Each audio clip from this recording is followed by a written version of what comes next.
Bismillahirrahmanirrahim. Assalamualaikum warahmatullahi wabarakatuh. Jumpa lagi bersama Ibu. Kali ini kita membahas materi biologi kelas 10, lanjutan dari lumut, yaitu tumbuhan paku, ya, atau dalam bahasa Latin disebutnya Pteridophyta. Nah, ini ya, Pteridophyta atau tumbuhan paku dalam bahasa Indonesianya bersama Ibu Rika Rahmayanti MPD, Guru Biologi SMA Negeri 3 Cimahi.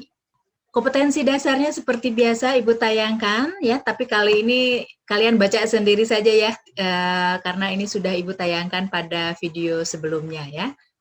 Kita lanjutkan, kita lihat di sini ada ciri-ciri Pteridophyta. Pteridophyta sering disebut juga Cormophyta berspora. Kormus itu sudah bisa dibedakan bagian akar, batang, dan daun karena reproduksinya menggunakan spora, sehingga disebut Cormophyta berspora.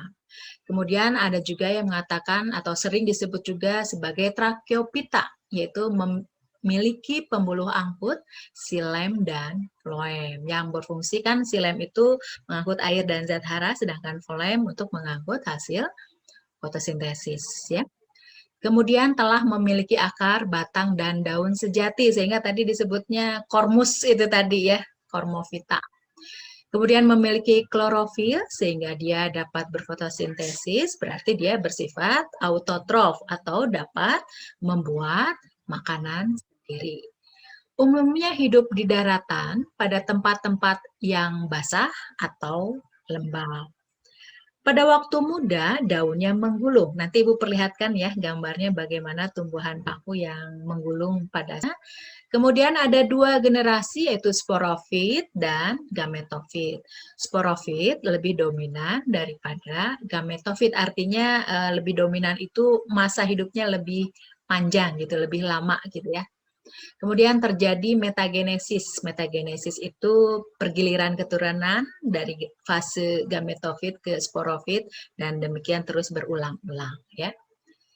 Nah, struktur tubuhnya pada akar disebutnya sudah mempunyai perakaran serabut gitu ya. Jadi sudah ada akar sejati karena sudah ada epidermis, korteks, dan silinder pusat yang di dalamnya terdapat xilem dan floem. Nah, ini gambarnya seperti ini ya, akar serabut yang ada jaringan epidermis bagian luar, kemudian di bagian dalam ada korteks, dan ke sebelah dalamnya lagi ada silinder pusat yang di dalamnya berisi xilem dan floem ya. Kemudian pada batang pada umumnya berada di dalam tanah dan disebut rimpang atau rhizome. Nah, pada batang pun terdapat xilem dan floem.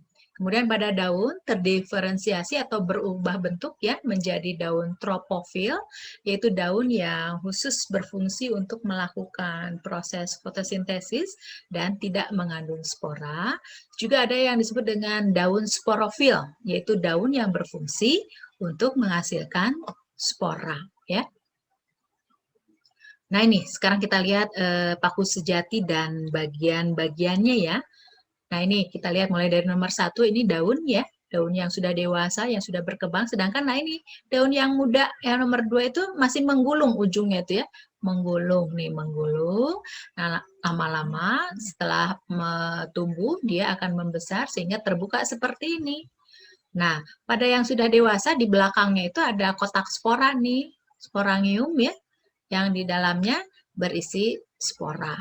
Kemudian ini nomor 4 batang ya, batangnya ini ada di dalam tanah dan ini akarnya berupa akar serabut ya. Kalau kita lihat lebih dekat lagi, ciri khas daun paku ini yang muda itu menggulung di ujungnya ya.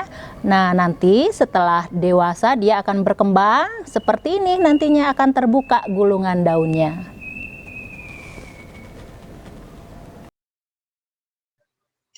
Nah, ada dua jenis daun tumbuhan paku berdasarkan ada tidaknya spora. Nah, ada yang disebut dengan daun fertil atau subur ya, atau disebut juga sporofil, penghasil spora. ya, penghasil spora. Sedangkan satunya disebut daun steril atau tropofil tanpa spora. Jadi tidak ada bintik-bintik hitam di belakangnya itu ya. Nah, ini bentuknya seperti ini. Jadi kalau kita lihat ya, ini tumbuhan paku. Nah, ada yang di belakang itu bintik-bintik gitu ya. Nah, ini adalah sporofil yang di dalamnya berisi sporangium, yang di dalam sporangium kotak spora ini berisi spora. Sedangkan ada yang steril. Nah, yang bersih ya, steril itu bersih. Jadi maksudnya bersih dari apa? Tidak ada sporangium, yang tidak ada bintik-bintik hitamnya gitu ya. Jadi ini disebut tropofil. Itu yang tadi berfungsi tropofil itu untuk fotosintesis, sedangkan kalau yang sporofil, yang fertil, yang subur, yaitu yang dapat berfungsi dalam perkembangbiakan atau reproduksi. Anak-anak, di sini Ibu mengambil daun dari paku sarang burung. Di sini Ibu ingin menjelaskan titik tekannya yaitu daun yang memiliki spora dengan yang tidak memiliki spora. Nah, di sini kalau dilihat daun bagian belakangnya ya, ada sporangiumnya atau kotak spora yang berisi spora di dalamnya. Nah, ini yang disebut dengan daun sporofil. Dia bersifat fertil. Fertil itu artinya subur, berarti berfungsi sebagai alat reproduksi. Sedangkan yang satunya lagi ini daunnya di belakangnya itu tidak ada sporangiumnya. Jadi tidak ada kotak sporanya, berarti tidak ada sporanya. Nah, ini disebutnya daun yang steril. Jadi fungsinya sebagai fotosintesis, disebut juga daun tropofil. Nah, ada dua jenis daun pada tumbuhan paku berdasarkan ukuran. Ada yang berdaun kecil disebutnya mikrofil, dan ada yang berdaun besar atau makrofil. Nah, reproduksinya bagaimana sekarang ya? Kita lihat bisa secara aseksual, yaitu dengan cara menghasilkan spora, dan yang seksual yaitu fertilisasi ya, pembuahan antara gamet jantan dengan gamet betina. Kemudian terjadi peristiwa metagenesis ya, pergiliran keturunan antara gametofit dengan sporofit dan seterusnya berulang-ulang, gitu ya. Di sini ada sporofit, tumbuhan paku lebih dominan. Jadi pada tumbuhan paku, tumbuhan pakunya lebih dominan dibandingkan dengan yang gametofit, yaitu pada protalium, ya. Nah, kita lihat bagaimana gambarnya dari reproduksi paku ya. Nah, di sini kita lihat ya, ada tumbuhan paku. Nah, ini tadi yang daun yang muda menggulung, ini ciri khas dari paku itu ya, daun yang mudanya menggulung. Nah, nanti setelah dewasa daunnya akan terbuka seperti ini. Ada yang tadi bersifat sporofil yang menghasilkan bintik-bintik hitam di belakangnya gitu, dan ada yang tropofil yang tidak menghasilkan sporangium. Nah, yang ada bintik-bintik hitamnya kan ada kotak sporanya ya, sporangium. Nanti dia akan melakukan pembelahan secara meiosis sehingga tadinya diploid menjadi haploid, jadi berkurang ya, dari diploid menjadi haploid atau dari 2N menjadi N, begitu ya. Nah, ini nanti kalau sporangiumnya sudah matang akan pecah, dan spora yang ada di dalam kotak spora ini akan keluar, dibawa oleh angin, kemudian nanti pada tempat yang lembab akan berkecambah. Nah, spora ini yang berkecambah pada paku disebutnya protalium, gitu ya. Atau ada yang menyebutnya protalus. Nah, ini sebagai gametofit muda atau yang menghasilkan gamet, gitu ya. Jadi yang menghasilkan gamet itu adalah protalium, gitu ya. Yang menghasilkan gamet jantan antheridium ya, dan yang menghasilkan archegonium, gamet betina. Nanti antheridium ini ya, gamet jantan menghasilkan sperma, sedangkan archegonium menghasilkan ovum atau sel telur. Nanti ini ovum akan dibuahi oleh sperma ya. Nah, sehingga menjadi zigot. Nah, ini fertilisasi kan prosesnya tadi disebutnya ya. Kemudian nanti akan bertambah besar mengalami pembelahan mitosis ya pada sel tubuh. Kalau tadi meiosis itu pada sel kelamin ya. Jadi pada gamet kalau meiosis, kalau mitosis itu pada sel tubuhnya, pada struktur tubuhnya. Jadi kalau mitosis itu 2N tetap menjadi 2N gitu ya. Jadi diploid tetap menjadi diploid. Nanti berkembang terus bertambah besar ya. menjadi tumbuhan paku yang nanti akan dihasilkan akar, batang, dan daunnya. Nanti dalam daun tadi akan dihasilkan sporofit baru ya, yaitu yang dihasilkan sporangium di daunnya itu, di belakangnya itu yang bintik-bintik itu ya. Dan seterusnya nanti mengalami meiosis lagi, sporangiumnya matang, pecah lagi sporanya, terbawa angin keluar gitu ya. Terus jadi bergilir lagi, kembali lagi dari fase sporofit yang ini ya, sporofit ke fase gametofit. Ini jadi terjadi peristiwa metagenesis gitu ya. Nah, ini kalau dalam bagannya seperti ini nih, metagenesis tumbuhan paku ya. Jadi spora ya, yang sudah matang gitu ya, akan berada di tempat yang lembab, yang cocok gitu ya, berkecambah menjadi protalium. Nah, ini berperan sebagai gametofit yang menghasilkan alat kelamin jantan disebutnya antheridium dan yang menghasilkan alat kelamin betina atau archegonium. Jadi istilahnya sama dengan lumut ya, antheridium jantan, archegonium betina. Antheridium menghasilkan sperma, archegonium menghasilkan sel telur atau ovum. Nanti ovum dibuahi oleh sperma atau spermatozoid ya, sehingga dihasilkan zigot. N dengan N menjadi 2N. Ya. Nah, ini menjadi 2N. Jadi diploid, tadinya haploid dengan haploid menjadi diploid. Nanti zigot ini akan tumbuh membesar ya menjadi embrio dan tumbuhan paku yang nanti dia berperan sebagai sporofit, akan menghasilkan sporangium gitu ya. Nanti sporangium ini akan mengalami meiosis lagi, terus seperti itu menjadi dari 2N diploid ya menjadi N, menjadi haploid, menghasilkan spora.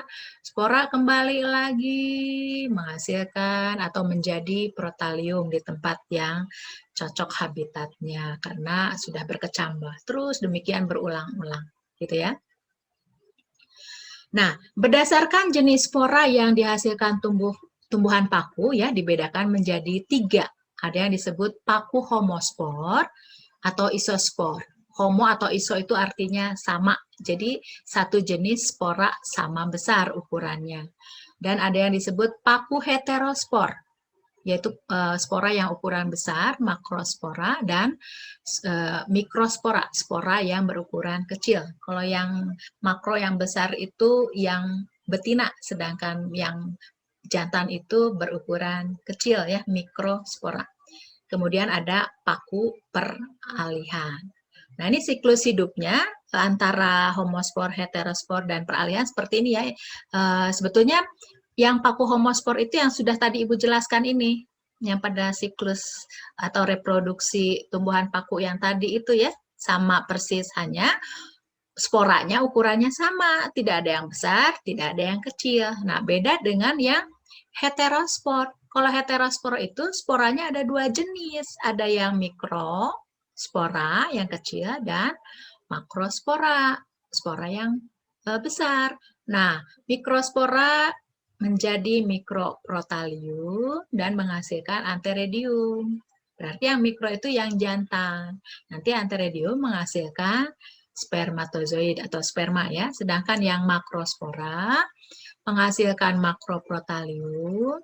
Makroprotalium yang besar ya akan dihasilkan archegonium, yaitu yang betina. Berarti yang makro, yang besar sporanya itu yang betina, karena akan dihasilkan ovum. Nanti ovum dibuahi menjadi zigot, dan zigot menjadi tumbuhan paku yang bersifat sporofit ya, karena dia akan menghasilkan sporangium tadi yang berukuran mikrosporofil, dan nanti akan dihasilkan mikrosporangium di dalamnya ya, di daun yang menghasilkan bintik-bintik itu ya.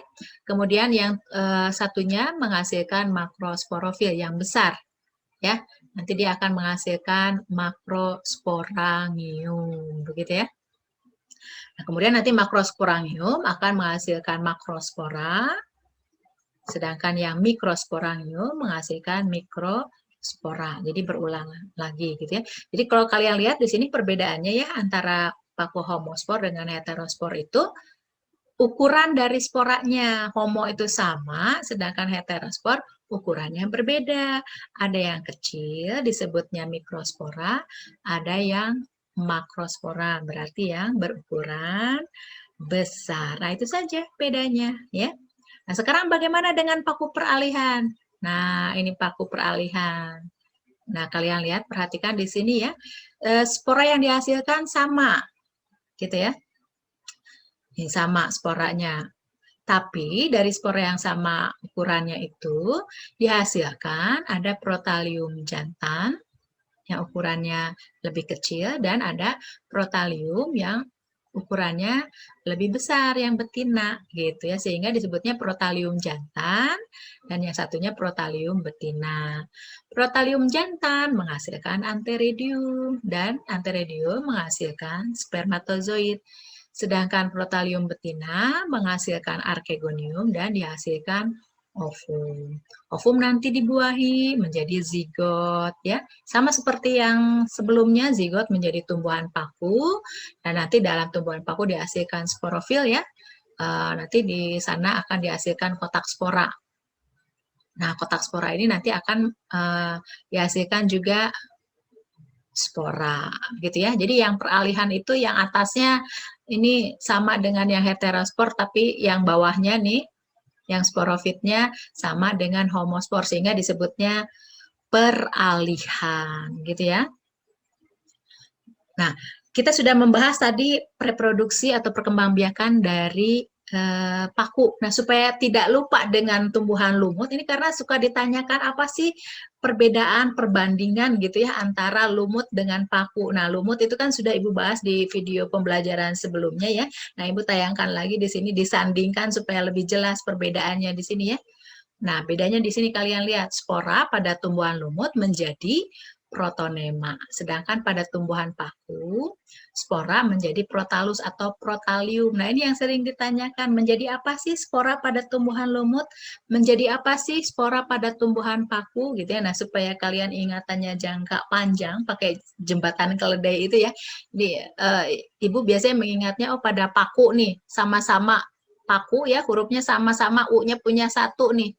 Protalium U1, protalus U1, jadi sama-sama punya satu U gitu ya. Nah, kalau protonema kan ini nggak ada U-nya ya, jadi nggak ada yang sama nih lumut, protonema nggak ada yang sama. Jadi yang kalian ingat yang sama aja nih, berarti pada paku spora menjadi protalium, sedangkan pada lumut spora menjadi protonema.